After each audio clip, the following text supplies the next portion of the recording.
the red rain boot. Every day was a struggle against the suffocating humidity and, more than anything, the constant delays on my morning train commute. The suburban line I took always found some excuse during the rainy season: heavy rain speed restrictions, water on the tracks, you name it, to slow down or stop. Sometimes for minutes, sometimes over half an hour. The passengers, fed up with the drumming of rain on the windows and the warm, damp air inside the train, simply endured the stifling atmosphere in silence. That morning, it was raining hard from the start. The train I boarded barely made it a few minutes out of the station before it slowed to a crawl on a bridge. Not even at a station, then came to a full stop. The announcement came, as always, in a dull voice. Due to heavy rainfall, operations are currently suspended. Please wait until further notice. I sighed and looked out the rain-fogged window, my gaze drifting lazily through the blurry landscape. Beneath the bridge, a muddy brown river rushed by. Then I saw it. In the grass by the tracks, half sunken in the mud, was a single small red rain boot, clearly a child's. What was that doing there? Someone must have dropped it, but the way the rain beat down on that vivid red, it left an odd imprint on my mind. The train started moving again after about 20 minutes. But after that day, something strange began happening. Every time the train was delayed and came to a stop, I would spot that red rain boot again, always in a different place.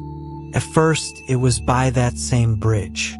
A few days later, when we were delayed again, it was near a railroad crossing just before the station. The time after that, I saw it lying under a bench on the station platform. That red boot was following me, slowly, unmistakably getting closer to the station I used every day. I started to get uneasy. I tried to ask other passengers if they noticed it too, but they were either too tired of the delay, dozing off, or glued to their phones. No one was looking out the windows, and the boot would always vanish the moment I noticed it. The train would move again right away. It wasn't just the boot. Whenever the train was delayed and stopped for a long time, I began seeing other items scattered near the tracks or tucked into corners of the platform. Things that clearly belonged to children. A small torn umbrella, a plush toy caked in mud. Each one looked soaked, weathered, as if they'd been abandoned there for decades. And each time the train sat unmoving, the air inside grew heavy, dense, like the bottom of a murky lake pressing in on me.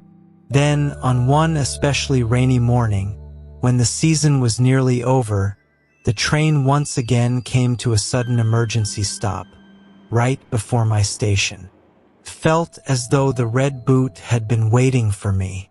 Now it was right beside the tracks, just past the platform, sitting on the gravel, pointed directly toward the train. The announcement came again in that monotone voice. We are currently stopped for safety inspection on the tracks. Please remain seated.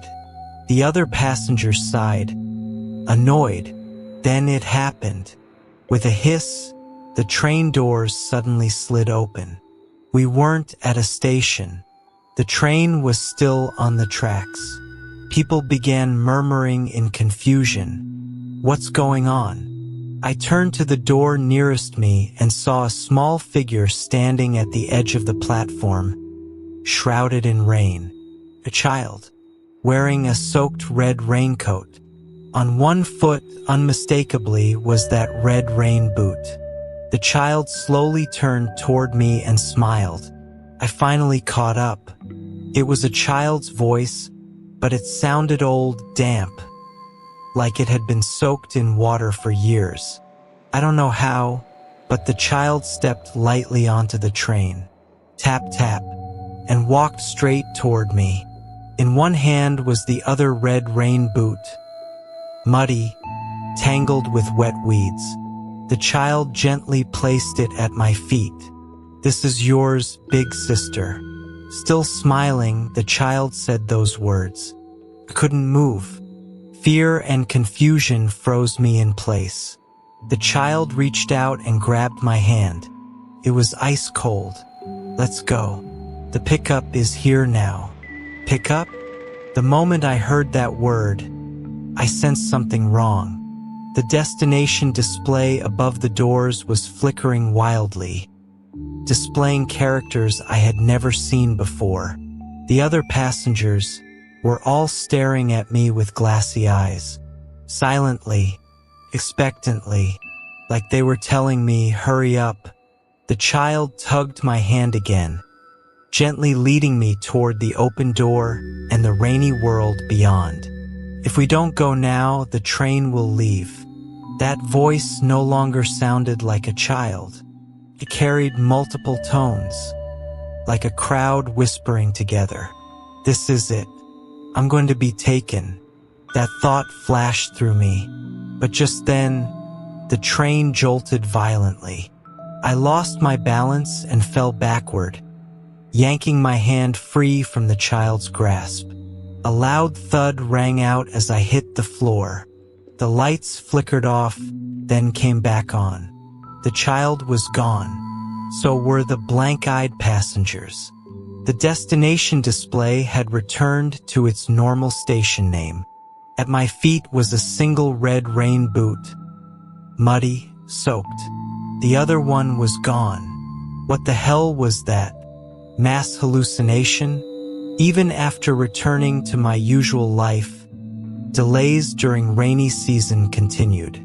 And every time the train stopped for too long, I would instinctively look out the window, searching for the red boot, but I never saw it again.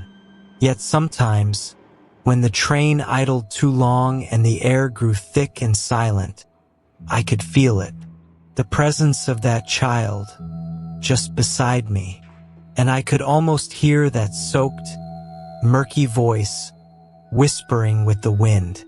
"Waiting. I have to make the pickup properly, right?" Maybe I was spared that day, but that missing boot is probably still out there waiting for someone new. And that train, that strange train, might still be running through the rain, taking someone somewhere unknown. It's why, during the rainy season, delayed trains no longer feel like just an inconvenience.